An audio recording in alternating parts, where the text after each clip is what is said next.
তাদের এখনও কিন্তু বক্তব্যের মধ্যে এটার কোনো পরিবর্তন হয়নি। আমরা আজকে একটা ভিডিও ভাইরাল হয়েছে, সেখানে সাবেক স্বরাষ্ট্রমন্ত্রী বলছেন যে প্রয়োজনীয় অস্ত্র নিয়ে নামব। তাদের ভাষা দেখুন, এত মানুষ হত্যা করে এত রক্ত ঝরানোর পরে তাদের রক্তের নেশা এখনও ছুটেনি। তারা এখনও ক্ষমতা হারানো সামাল দিতে পারছে না। সেই যে নেশা, সেই নেশার মধ্যে বুঁদ হয়ে আছে। ক্ষমতা হারানোর যে লজ্জা বা যে আক্ষেপ, সেখান থেকে তারা বেরোতে পারছে না। কাকে হত্যা করবেন?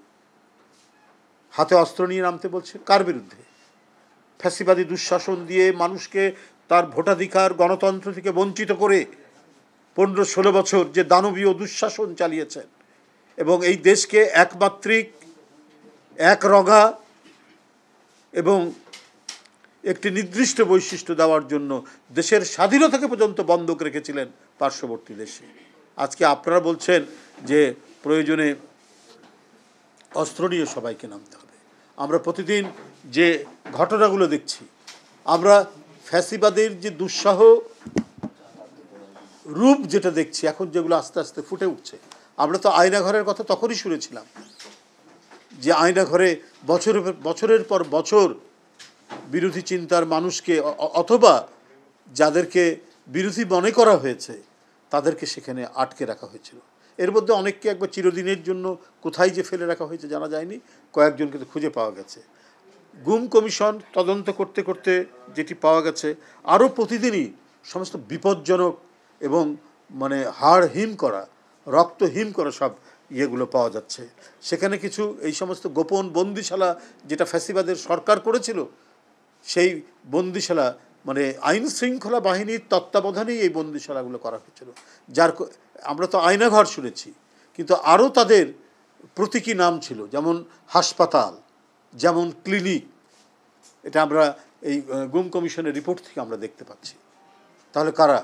এই রাষ্ট্রের তত্ত্বাবধানে আইন শৃঙ্খলা বাহিনী যারা ছিল, তাদেরকে দিয়েই এই ভয়াবহ গ্যাস চেম্বারগুলি ইয়ে করা হয়েছিল, বানানো হয়েছিল।